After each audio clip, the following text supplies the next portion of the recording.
Muy bien amigos, continuamos con este capítulo número 2, fuentes de alimentación. Un capítulo importantísimo, al igual que el primero, porque pueden de inmediato ponerlo en práctica y por supuesto remunerar la inversión que ustedes están haciendo.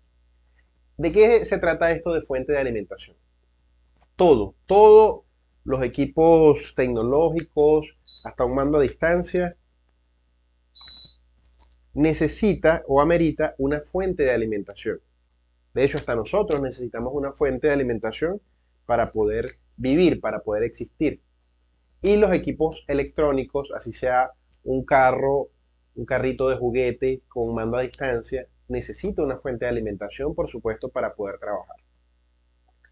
¿Qué tipos de fuentes de alimentación encontramos en electrónica? Bueno, además de las baterías, en este caso las baterías son desechables, en otros casos son recargables, pero obviamente nosotros en refrigeración no vamos a conseguir este tipo de fuentes de alimentación, al menos en los equipos de refrigeración, en un aire acondicionado, en una heladera o en una nevera, como le llamamos en otros países. ¿Qué tipo de fuentes de alimentación vamos a encontrar?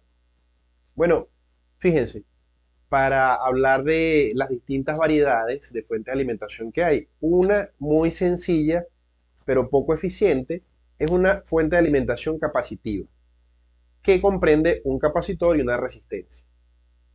¿Qué trabajo realizan el capacitor y la resistencia? Bueno, oponerse al paso de la corriente y al paso de la tensión y reducir la tensión. Eso es una fuente de alimentación.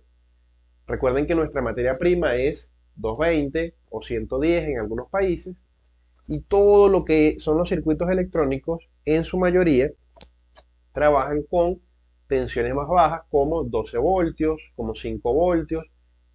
Incluso en algunos equipos más recientes trabajan con 3.3 voltios. Entonces necesitamos la manera de reducir la tensión de 220 o de 110 a 12 o a 5, que son los voltajes más comunes, o a 3.3 si el caso lo amerita. No solo eso, debemos rectificarla. Recuerden que la materia prima, esa 220, trabaja con alterna y todos los circuitos electrónicos en gran parte trabajan con DC o con continua. Entonces necesitamos rectificarla, o sea, pasar de alterna a continua. Eso es una fuente de alimentación.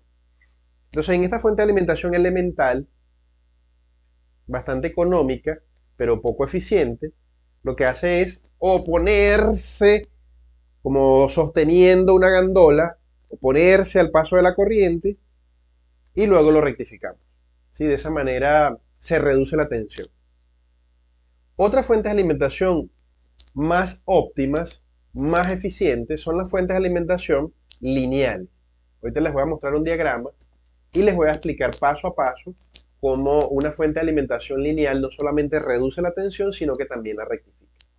¿Qué distingue una fuente de alimentación lineal? Bueno, una fuente de alimentación lineal la distingue un transformador grande, así como este, que generalmente tiene un cableado externo a la placa,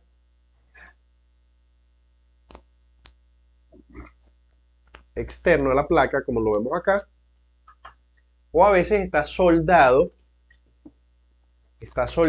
en la placa, como lo pueden ver aquí en esta imagen, de el primer o de la primera clase que vimos.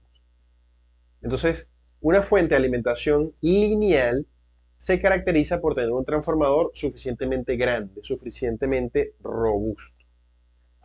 ¿En qué etapas se divide una fuente de alimentación lineal? Que es la que vamos a ver en este capítulo. Bueno, vamos a ver acá en este diagrama las 4 etapas principales. Transformación, que la lleva a cabo este transformador que les acabo de mostrar. Rectificación, filtrado y regulación. Esta es una de las fuentes de alimentación más comunes que ustedes van a conseguir en equipos de refrigeración. Y no solo eso, tiene la ventaja de que son elementalmente sencillas y además de eso son fáciles de reparar. Así que en el capítulo de hoy vamos a estar viendo todo lo referente a fuentes de alimentaciones lineales. ¿Qué otro tipo de fuentes de alimentación van a conseguir? Las fuentes de alimentación conmutadas. Por ejemplo, acá tenemos una fuente de alimentación conmutada y su característica su característica principal es un transformador, ¿sí? Porque no podemos prescindir de él. Sigue habiendo un transformador, pero suficientemente pequeño, fíjense la diferencia, suficientemente pequeño para obviamente reducir los costos de producción. Claro, para poder reducir el tamaño del transformador, tenemos que jugar con otras magnitudes, ¿sí? Tenemos que aumentar la frecuencia, porque nuestra materia prima, 220, trabaja con una frecuencia de 50 o 60 Hz. Para poder reducir el tamaño del transformador, entonces tenemos que aumentar la frecuencia. Así que este transformador no trabaja con una frecuencia de 50 o 60 Hz, sino que trabaja con una frecuencia más alta. Por supuesto, una fuente de alimentación conmutada necesita incluir más componentes, más elementos para poder aumentar la frecuencia y para poder hacer la regulación de esa tensión de otra manera. Este tipo de fuente de alimentación lo vamos a ver en otro capítulo, por la razón de que son más complejas y ustedes necesitan seguir aprendiendo nuevos componentes para saber cómo trabaja esa fuente de alimentación. Entonces, como ya les dije, en el capítulo de hoy vamos a estar viendo esas 5 etapas. Recuerden, transformador, rectificador, filtrado y regulación. 4 etapas. Vamos a empezar entonces con la primera. La primera es la etapa de transformación. Se los voy a explicar muy elementalmente acá y luego vamos a pizarra a estudiarlo más a fondo. El transformador, como ven, tiene dos pares de cables. El cable o el par de cables más grueso corresponde a la entrada. Si es un equipo 220, entonces la tensión 220 va a entrar por acá, por el primario, lo que se conoce como el primario. Y a la salida, entonces tenemos una reducción de la tensión. Entran 220 y entonces él reduce a 12, 13 o 14 voltios en alterna. Entonces vamos a pizarra para ver más a profundidad esta etapa de transformación. ¿Cuál es la magia que hay detrás de un transformador? Hay cosas en la naturaleza que no vemos a simple vista, como un campo magnético. Un imán tiene un polo norte y un polo sur. El campo magnético viaja desde el polo norte al polo sur y dentro del imán del sur al norte. Eso es algo que más o menos manejamos. Pero hay algo fantástico, fascinante. Si acercamos una bobina es un rollo de hilo tal vez de cobre, le damos muchas vueltas. Eso sí, el alambre tiene que ser muy largo, más largo que un free cover de Jorge Guerrero. Pero bueno, ¿qué pasa con esta bobina? Si acercamos la bobina a este campo, la bobina va a convertir el campo magnético en un campo eléctrico, como lo vemos aquí, con una condición. La bobina o el imán tienen que estar en constante movimiento, hacia allá, hacia acá, hacia allá, hacia acá, hacia allá, hacia acá. Fíjense, ni siquiera se tocan el imán y la bobina y estamos generando una tensión. ¿No es sorprendente? Ahora bien, ¿qué va a pasar si una bobina la conectamos a la corriente? ¿Saben en qué se convierte? En un imán, sí, en un imán artificial con un polo norte y un polo sur.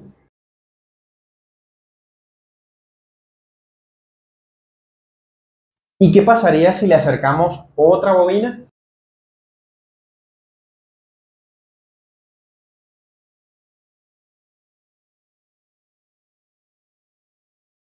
Que la segunda bobina va a atrapar todo ese campo electromagnético y lo va a convertir en un campo eléctrico. O sea que si aquí tenemos 110 voltios a la entrada, aquí tendremos 110 voltios a la salida. ¿Qué estamos haciendo? Convirtiendo la energía eléctrica en un campo electromagnético. Esta otra bobina convierte el campo electromagnético en un campo eléctrico. Sería un puente entre este enchufe y esta toma corriente. Profe, pero usted dijo que las bobinas tenían que estar en movimiento y yo no veo las bobinas en movimiento. Recuerda que estamos conectando estos 110 voltios a una red de corriente alterna. ¿Y recuerdas una característica de la corriente alterna? Que en un instante la corriente va en un sentido y en el instante siguiente la corriente va en el otro sentido. O sea que en un instante tenemos polo sur, polo norte. En el instante siguiente tenemos polo norte, polo sur. Polo sur, polo norte. Polo norte, polo sur. Así que aunque las bobinas no se están moviendo, como tenemos aquí corriente alterna, esta está variando. O sea, en vez de mover la bobina, lo que estamos es variando el sentido de la corriente. Ya sé que lo que estás pensando, si tenemos 110 voltios a la entrada y 110 voltios a la salida, esto no tiene ningún sentido. ¿Para qué tanto despilfarro de cobre, de bobina? Por eso ponemos un solo cable entre el punto A y el punto B. Ah, pero, aquí viene la magia. Si tenemos este embobinado con 100 vueltas y del otro lado tenemos un embobinado con 100 vueltas, lo que tenemos a la entrada va a ser lo que tenemos a la salida. Pero, si aquí en el segundo embobinado tenemos el 10% de las vueltas, es decir, aquí tenemos 100 vueltas y aquí tenemos 10 vueltas,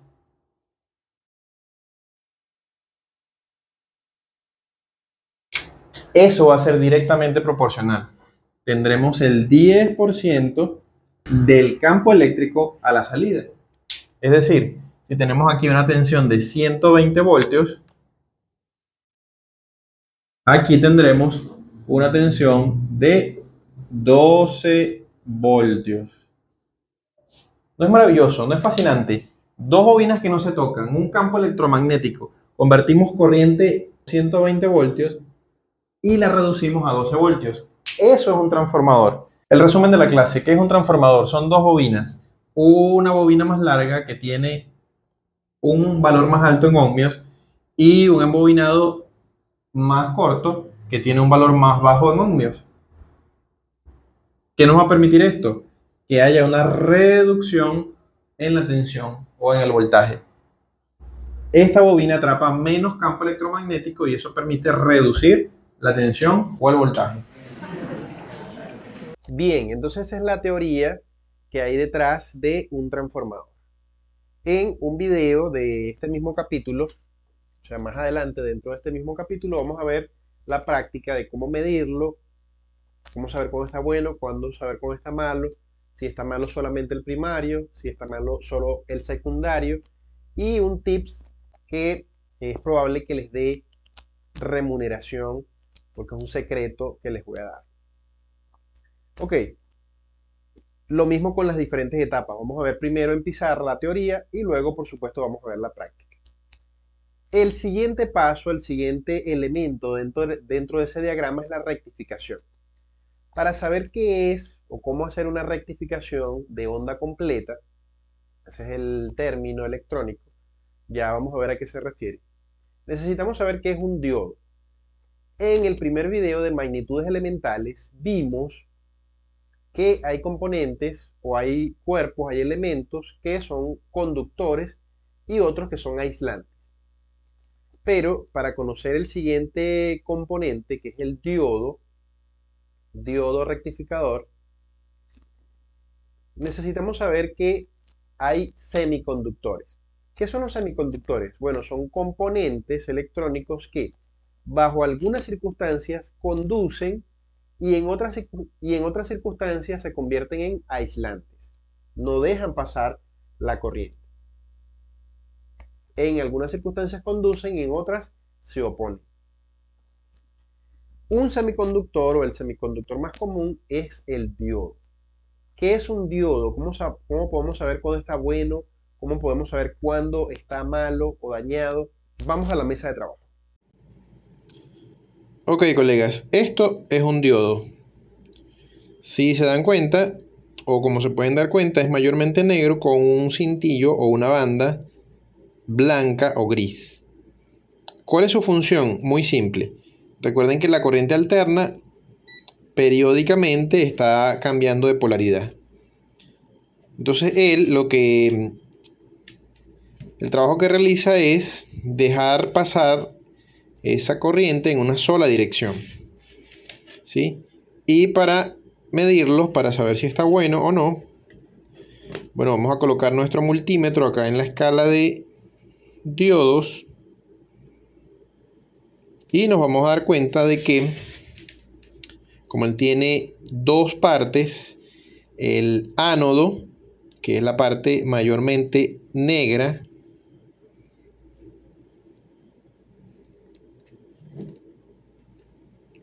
el ánodo, que es la parte mayormente negra, y el cátodo, que es la parte donde está la franja o la cinta.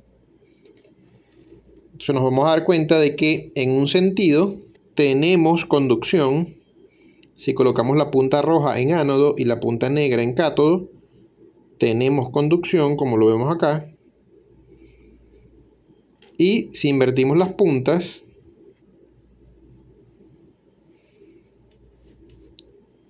entonces se convierte en un aislante. Por eso se le llama semiconductor, porque bajo algunas circunstancias conduce y en otras circunstancias no conduce, se convierte en un aislante.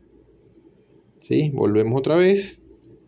Punta roja en ánodo y punta negra en cátodo, tenemos conducción, ahí lo vemos. Ok, la realidad es, colegas, que en fuentes de alimentación, sobre todo las lineales, necesitamos 4 diodos para formar un puente rectificador, lo que se conoce como puente rectificador o puente de diodos. Acá lo tenemos, un ejemplo.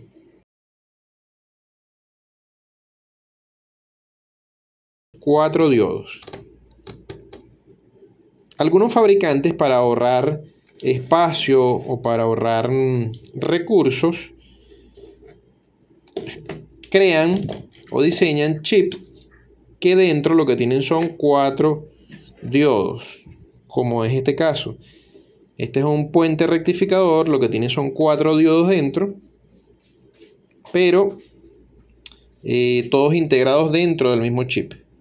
Se llama puente rectificador o puente de diodos, ¿sí? Pueden venir en este encapsulado. Un ejemplo de ello es esta placa que hemos visto ya.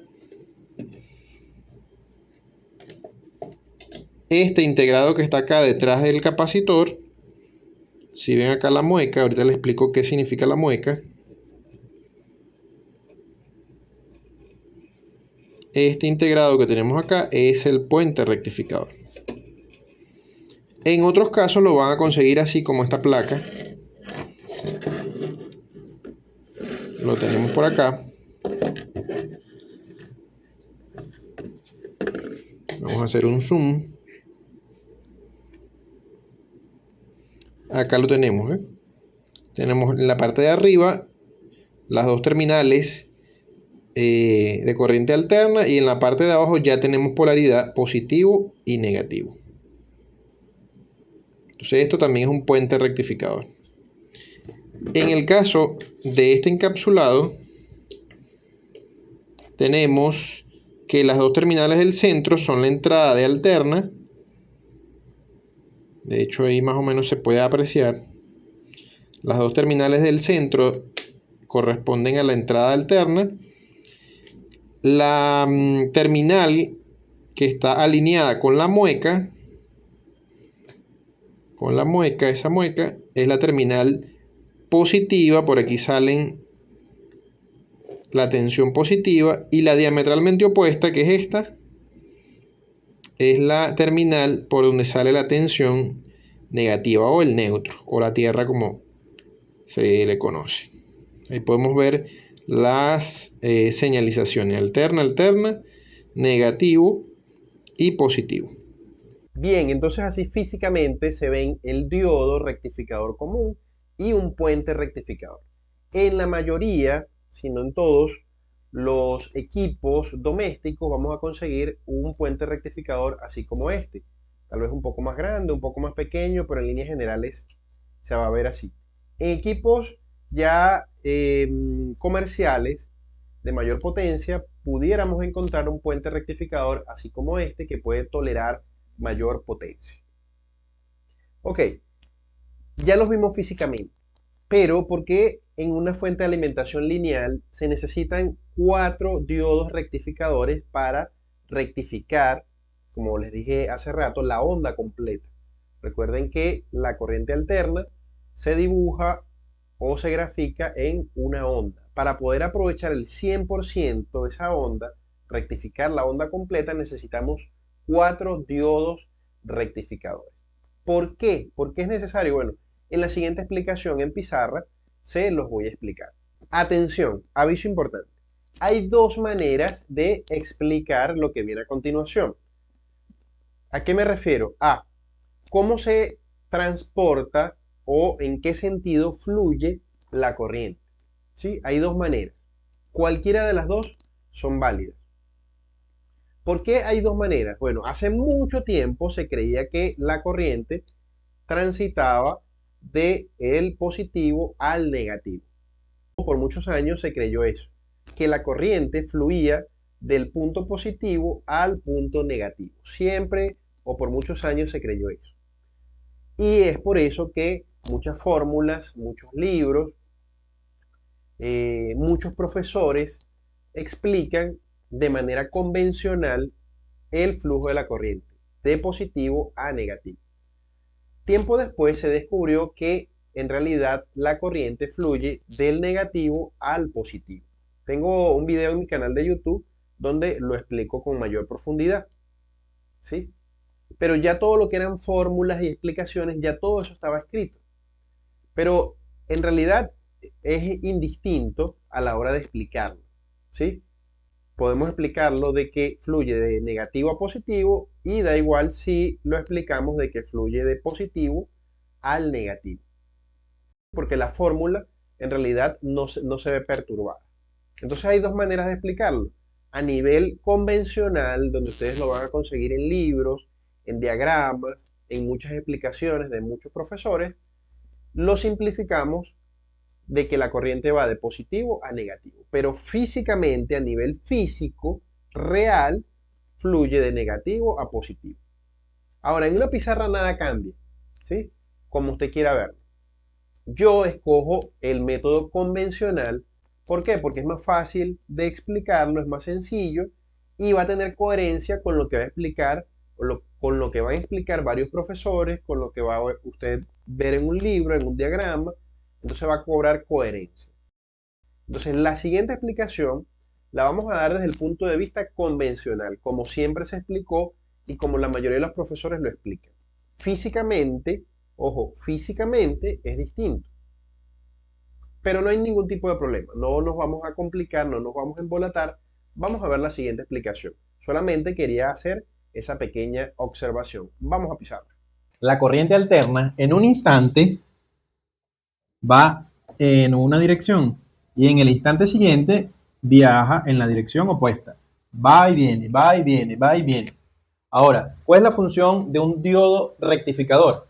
Bueno, la función de un diodo rectificador es permitir el paso de la corriente en un solo sentido. Si la corriente quiere ir de ánodo a cátodo, estos son los nombres de los dos extremos, el diodo entonces se convierte en un conductor, permite el paso de la corriente de ánodo a cátodo. Ahora, si la corriente quiere atravesar de cátodo a ánodo, entonces se convierte en un aislante. El diodo rectificador se convierte en un aislante. No hay paso de corriente de cátodo a ánodo. ¿A qué se puede comparar un diodo rectificador? A una válvula checker. En un sentido puede atravesar el agua, pero en el sentido opuesto no. Eso es un diodo rectificador, permitir el paso de la corriente en un solo sentido, de ánodo a cátodo y de cátodo a ánodo. Ahora bien, un solo diodo rectificador no nos permite rectificar la corriente, o sea, pasar de corriente alterna a corriente continua. Necesitamos 4 diodos rectificadores. Veamos cómo. Recuerda. A esta configuración de 4 diodos se le llama puente rectificador o puente de diodos. Y su función es convertir la corriente alterna en corriente continua. ¿Pero cómo trabaja? Bueno, recuerda que la corriente alterna en un instante, la corriente va por un conductor y retorna por el otro. Y en el instante siguiente va por un conductor y retorna por el otro. ¿Cómo trabaja? Bueno, en esta comparación o en este ejemplo asociado al béisbol, colocaremos el corredor en el conductor azul y la base o el home en el conductor verde. Veamos.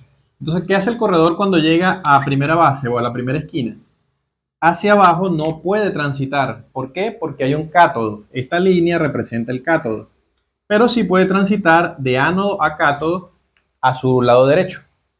Entonces, ese corredor sale por aquí, realiza el trabajo y entonces ahora quiere retornar por esta esquina. ¿Cuál es el camino que tiene más cerca de home o de la base? Bueno, aquí tiene un ánodo y entonces puede retornar por el conductor verde. ¿Qué va a pasar en el caso contrario? Va a pasar algo similar. Llegamos a primera base o a esta esquina, hacia arriba no puede transitar porque hay un cátodo, entonces no le queda más remedio que atravesar este ánodo. Realiza el trabajo que va a hacer y ahora quiere retornar a casa. ¿Cuál es el camino que tiene más cerca para llegar a home? Bueno, aquí hay un ánodo abierto y entonces puede llegar a home o a base. Así que sin importar de dónde partan o fluya la corriente, si fluye por el conductor azul, de igual manera atraviesa este ánodo y entonces gira en este sentido. Retorna por acá y ¿cuál es el camino más corto para llegar a casa? Este ánodo y regresa a casa. Que la corriente inicie por el conductor verde, entonces nos ubicamos en esta esquina, hacia arriba no puede porque hay un cátodo, a la derecha sí hay un ánodo. Entonces siempre, sin importar en qué sentido vaya la corriente en alterna, el puente rectificador a la salida nos va a entregar corriente continua. ¿Por qué? Porque siempre está girando en la misma dirección. Entonces por eso necesitamos 4 diodos rectificadores para corregir o rectificar la onda completa. La onda, esa onda de corriente alterna, trae semiciclos positivos y semiciclos negativos. Entonces el puente rectificador lo que hace es como ordenar o distribuir esos semiciclos de modo que tengamos a la salida todos los semiciclos positivos de un lado y todos los semiciclos negativos del otro lado. Pero para que sea una etapa de rectificación plena y correcta, no bastan esos 4 diodos rectificadores. Necesitamos componentes adicionales. ¿Cuáles? Bueno, uno de ellos es el capacitor o condensador, ¿sí? O filtro, por eso se le llama etapa de filtrado. Los dos que están por acá. Ya vimos en clases pasadas que son importantes a la entrada del circuito en la etapa de protección.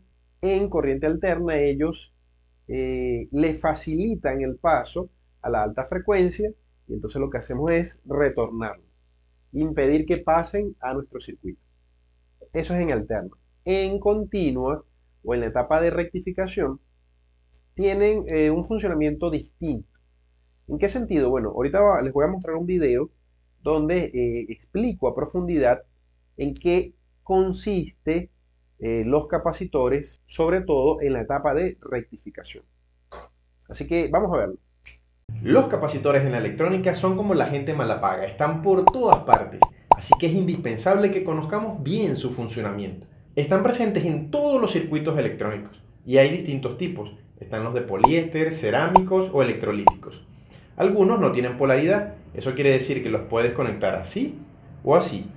Ahora, hay algunos como los electrolíticos que tienen polaridad, es decir, una pata negativa y una pata positiva.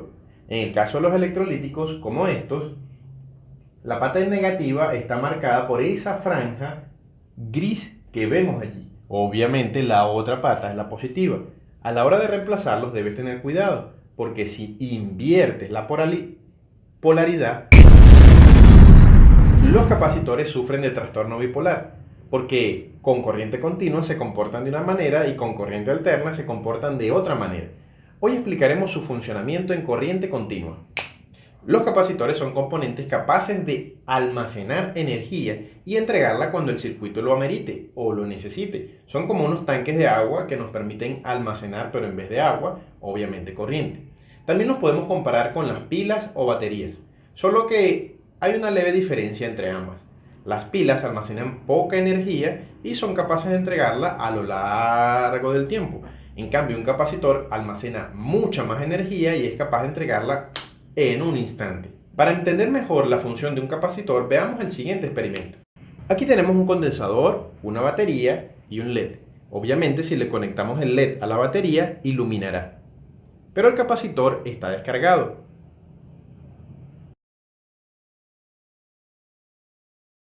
¿Qué pasa si le conectamos la batería al condensador, positivo con positivo y negativo con negativo?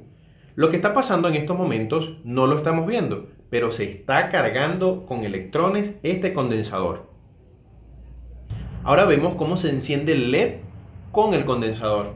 ¡Wow! Aquí podemos comprobar que un capacitor puede almacenar energía, y esto es importantísimo en electrónica. Es una manera de almacenar información. Un capacitor descargado es igual a 0 y un capacitor cargado es igual a 1. Así que de cierta manera un condensador se puede comportar como una memoria digital.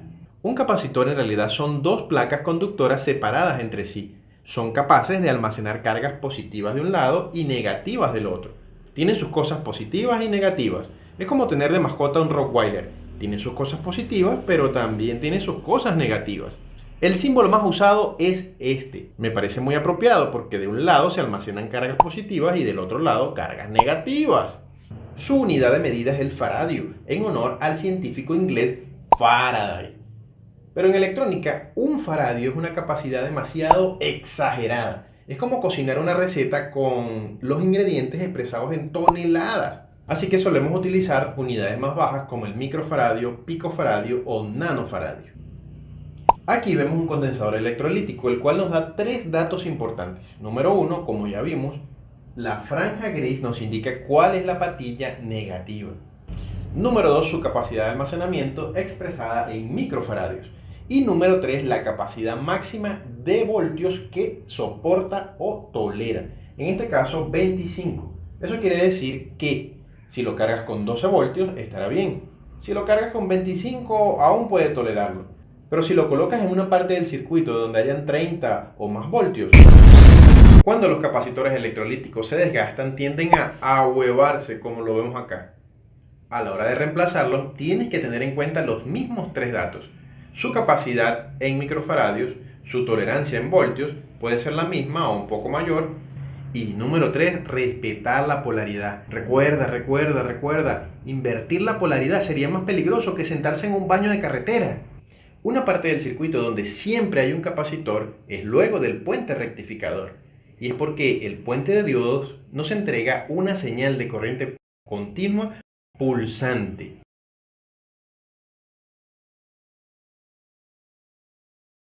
Esta señal tiene el síndrome de Julio Iglesias, es decir, a veces sí, a veces no, a veces tú, a veces yo.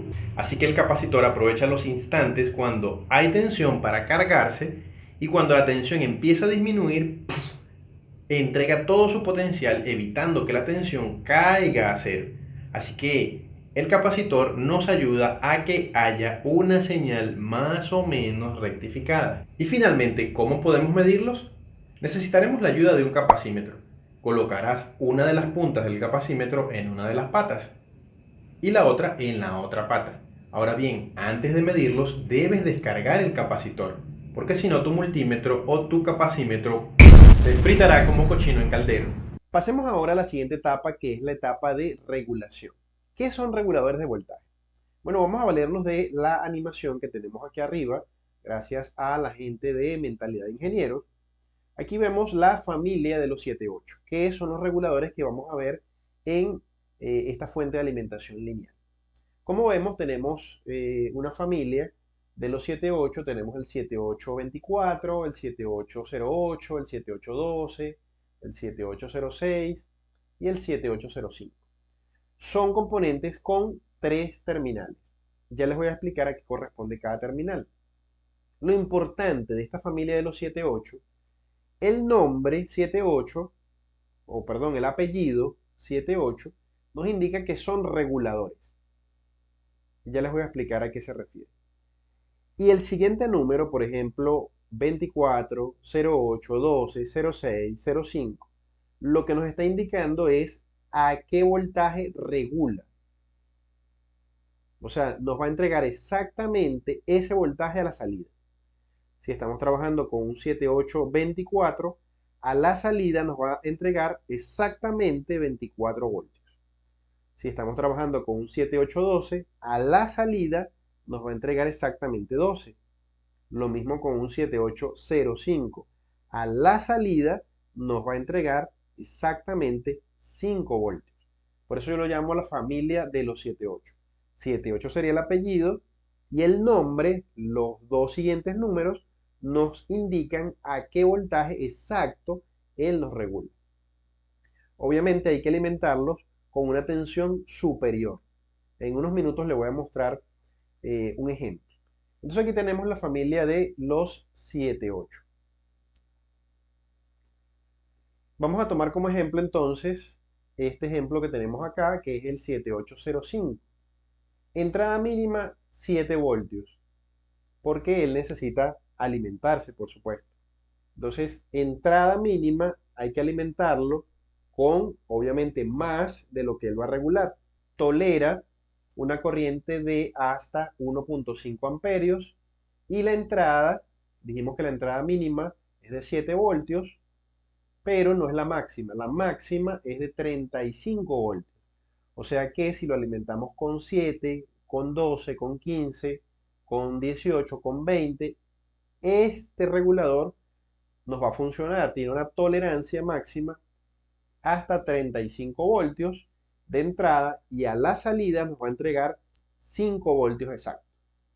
Él va a convertir el excedente en calor y nos garantiza que a la salida entonces nos va a entregar esos 5 voltios exactos. ¿Cómo es su configuración? Bueno, tenemos en la terminal número 1 la entrada de voltios no regulados. Esos, supongamos que estamos trabajando con un 7812, esos 15, esos 20, esos 25 voltios no regulados entran por la terminal número 1. En la terminal número 2 tenemos la tierra o el negativo y en la terminal número 3 tenemos el voltaje de salida ya regulado. Así que una conexión normal de un regulador de voltaje sería algo así como esto. Tenemos a la entrada el voltaje no rectificado. En la terminal del centro tendríamos la tierra o la conexión a tierra o el negativo. Y a la salida tendríamos ya un voltaje regulado. Si estamos hablando de un regulador 7812, entonces a la salida por esa terminal número 3 tendríamos 12. O si estamos hablando de un 7805, a la salida por esa terminal número 3 tendríamos 5 voltios. Vamos ahora a la mesa de trabajo. Vamos a colocar sobre la mesa la placa o la tarjeta del banco de pruebas para que entonces hagamos esas mediciones. ¿Les parece? Momento, momento. Antes de ir a la mesa de trabajo a hacer las pruebas y las mediciones de las 4 etapas, primero me gustaría hacer una pequeña reseña, un breve repaso de las 4 etapas en pizarra para que les quede grabado en ese cerebro. Luego de eso, entonces vamos a ver las mediciones primero en una placa convencional donde las medidas son bastante sencillas, bastante elementales. Luego vamos a sacar la placa de la unidad interior del banco de pruebas, que es inverter, y también vamos a hacer las distintas mediciones, ¿les parece? Al finalizar de la clase, entonces les voy a dejar una pequeña tarea, una pequeña meta que ustedes se pueden proponer para que todo ese conocimiento que hemos visto hoy se les quede fijado y muy pronto lo puedan poner en práctica. ¿Les parece? Vamos allá. Ok, colega, entonces, lo primero que tenemos es el transformador. Dijimos que a la entrada tenemos una tensión más alta, en este caso, o generalmente tenemos 220 voltios. Y a la salida, ¿qué vamos a tener? Bueno, vamos a tener una tensión alterna. Fíjense que aquí están las ondas. Tenemos una onda más alta, correspondiente a la entrada de 220, y tenemos una más pequeña que corresponde a una tensión más baja de unos 13 o 14 voltios, también voltios en AC. Voltios en AC. ¿Cómo hacemos para saber si el transformador está bueno? Lo podemos medir sin energía. En ohmios vamos a tener más ohmios a la entrada y menos ohmios a la salida. Y en voltios lo que tenemos que hacer es corroborar que tengamos la tensión de entrada y entonces a la salida ya vamos a tener esa reducción. Eso por allí con el transformador. Luego viene la etapa de rectificación con el puente rectificador, esos 4 diodos que nos permiten entonces hacer esa rectificación. Claro, no es una rectificación totalmente óptima. Si nos fijamos, es como una corriente ya en DC. De hecho, para medirlo en el multímetro necesitamos cambiar la escala a DC, pero es pulsante, ¿sí? Porque su materia prima son esos semiciclos de la corriente alterna, y esos mismos semiciclos entonces se ven reflejados a la salida del puente rectificador. Por eso necesitamos la siguiente etapa, que es la de filtrado, esos filtros o capacitores que lo que van a hacer es evitar que esos pulsos lleguen a cero, que caigan por completo a cero. Lo que van a hacer los capacitores es cargarse, y cuando haya deficiencia de esta tensión, entonces ellos se van a descargar. Aprovechan para cargarse y se descargan. Se cargan, se descargan, se cargan, se descargan. Por eso vemos en la señal cierto rizado, se le conoce en electrónica, que está ejemplificado acá. Es por eso necesario, sí o sí, en fuentes de alimentación lineales, la etapa de regulación o reguladores de voltaje. En este caso, supongamos que es un 7812. Entonces, a la salida ya vamos a tener entonces sí o sí y siempre 12 voltios a la salida. En el dado caso de que fuese un 7812, perdón, un 7805, entonces vamos a tener 5 voltios rectificados a la salida. Vamos entonces a la mesa de trabajo para hacer estas mediciones, ya no en pizarra, sino en una placa o en una tarjeta convencional. Vamos allá. De seguro has visto una tarjeta o placa electrónica en una consola de aire acondicionado, pero ver ese montón de cables puede enredar a cualquiera. Aquí paso a explicarte cómo es la conexión eléctrica de una tarjeta de aire tipo split. Originalmente, los aires acondicionados traen un cable de alimentación blanco. Una de las líneas va en el borne o conector del relé. ¿Cómo hacemos para saber cuál de los dos bornes es? El que te dé continuidad con el fusible, ese es. Allí es la entrada de una de las líneas. Así que vamos a colocar este cable negro en este borne de relé. Y el otro lo vamos a conectar aquí, entre el capacitor azul y este conector blanco, justo aquí. Este es el otro cable de alimentación o la otra línea.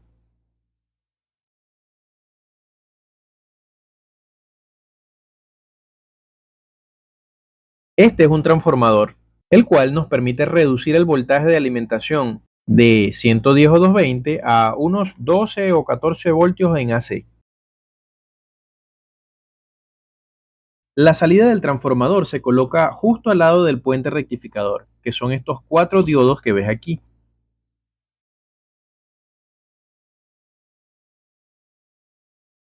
Si le seguimos la pista a los cables de alimentación, nos daremos cuenta de que ambas líneas llegan a la entrada del transformador.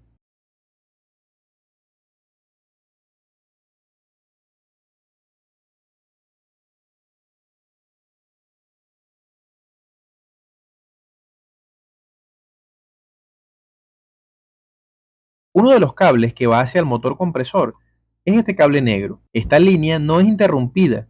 Como vemos, lo vamos a colocar al lado del cable blanco de alimentación y el otro a la salida del relé. Esta será la línea que interrumpe la tarjeta para apagar o encender el motor compresor. Estos son los sensores de temperatura. En esta tarjeta están separados. En algunos casos vienen en un mismo conector. Este va acá.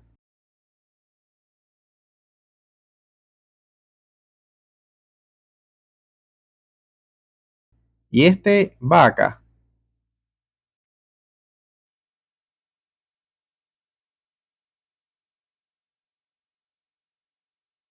Este es el motor ventilador de la consola o de la unidad interior. Conectamos la alimentación o la corriente del motor ventilador. Y de este lado va el sensor Hall o sensor de movimiento. Más adelante explicaremos cómo funciona.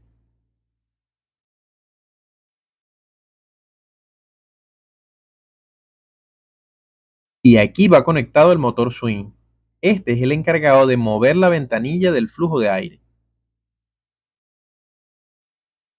Como muchos de ustedes saben, el fusible lo podemos probar en la escala de continuidad de tu multímetro. Así comprobamos que está en buen estado.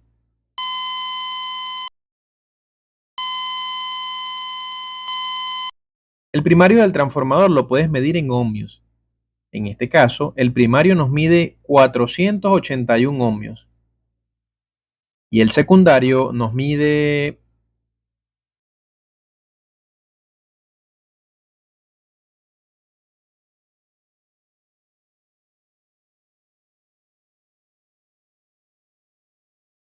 4 ohmios. Aquí te dejo un dato. En ocasiones, la bobina del primario se daña por un exceso de corriente. Esta falla impide que el equipo prenda, pero oculto debajo del aislante puedes encontrar un fusible térmico. Si no te mide continuidad, puedes reemplazarlo y solucionar el problema. Vamos a alimentar esta tarjeta para mostrarles otra manera de saber si el transformador está en buen estado. Vamos a medirlo en placa con voltaje. Como vemos, este equipo es 110 voltios. Aquí el multímetro nos registra 113 voltios a la entrada del transformador. Y aquí nos va a medir cuánto voltaje nos reduce.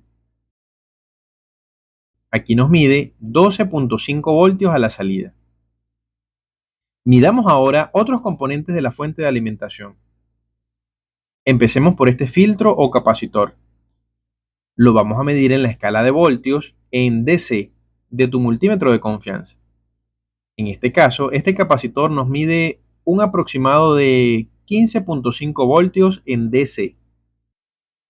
También podemos medir el regulador 7812, que es este que vemos acá. Aquí nos mide lo mismo del filtro, pues de hecho, las pistas del capacitor te llevan directo al regulador. Y aquí medimos la salida, nos mide 12 voltios. Esa misma pista nos conduce a la patilla 1 del 7805 y vemos que nos mide 12 voltios.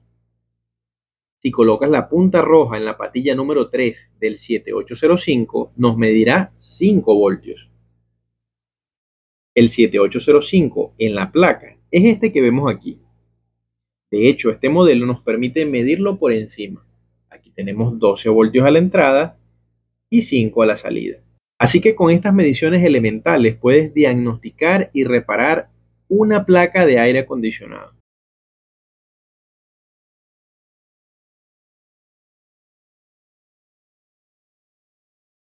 Y aquí la tenemos esta placa.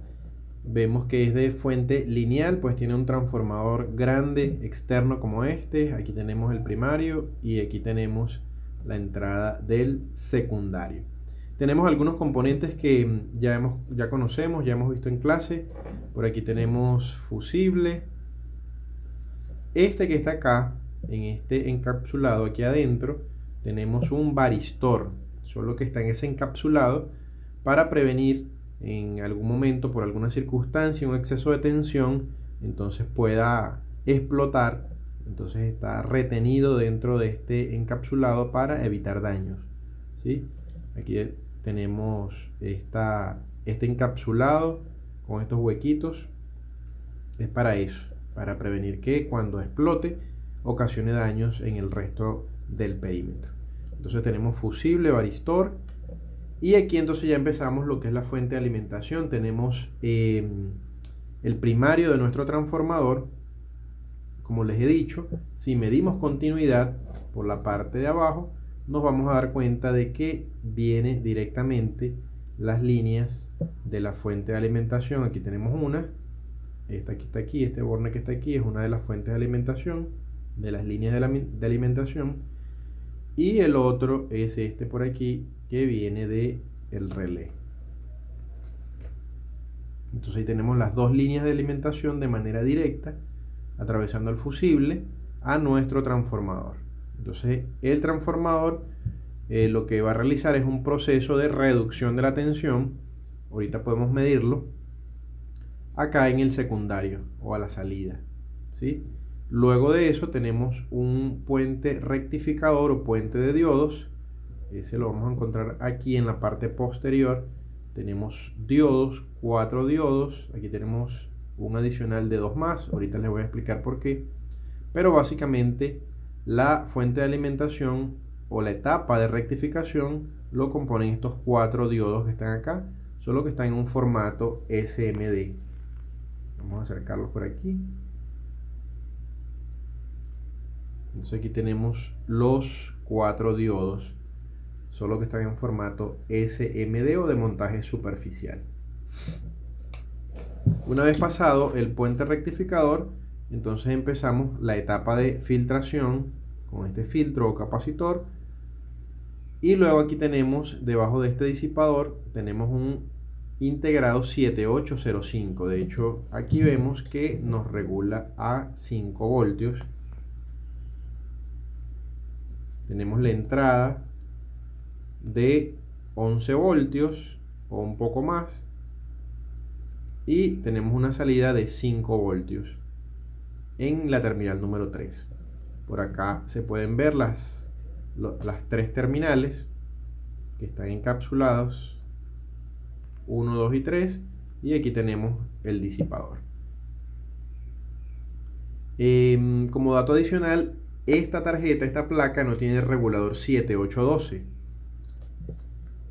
Luego del puente rectificador entramos en la etapa de filtrado y la tensión que hay aquí en este filtro es la que utiliza directamente nuestro relé. No hay regulación directa a 12 voltios.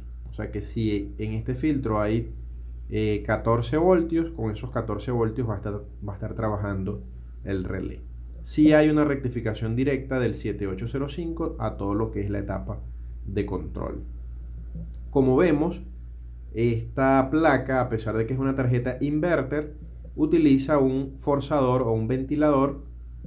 Aquí tenemos el capacitor y aquí tenemos el conector. Es un motor ventilador o motor forzador de corriente monofásica, ¿sí? O convencional con capacitor. Aquí tenemos las 3 salidas. Por aquí les voy a colocar una fotografía de cómo va ubicado. Tenemos las 3 salidas hacia nuestro motor o a nuestra unidad exterior. Tenemos esta línea que es interrumpida por el relé. Aquí va la alimentación principal, la entrada, y entonces este relé interrumpe la corriente o la tensión que va hacia el motor compresor o hacia la unidad exterior. Cuando el equipo está en stand-by, o sea, está conectado, enchufado, pero apagado, entonces este relé está abierto, está desconectado, y una vez encendemos nuestro aire acondicionado, después de unos segundos, si marcha todo bien, entonces se activa este relé enviando una tensión completa a la unidad exterior, entiéndase 220 voltios. Aquí tenemos la otra alimentación. ¿Sí? Esta nada le interrumpe. La corriente o la entrada de alimentación va aquí en este borne. Y si medimos continuidad, nos vamos a dar cuenta de que hay continuidad entre ambas terminales, o sea que nada interrumpe esa línea, que es esta que está aquí. Y como saben, en equipos inverters tenemos un cable adicional, que es este negro que está acá. Déjenme ordenar un poco esto. Ok, este negro que está acá. Entonces vamos a energizarla para hacer las mediciones elementales en esta placa de un aire acondicionado inverter de 12.000 BTU. En este caso es de marca Siracon. Vamos a colocar primero los conectores y luego la energizamos o la enchufamos.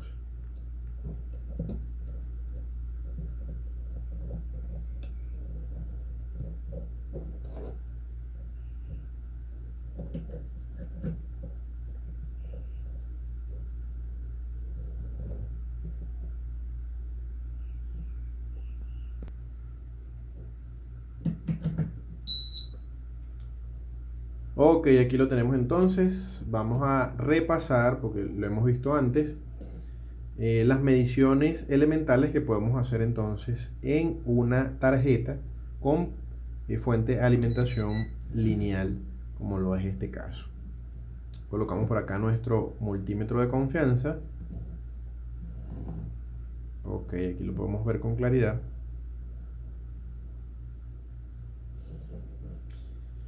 Y entonces, como hizo el zumbido, pitó, como decimos acá en mi tierra, las mediciones van a ser bastante elementales.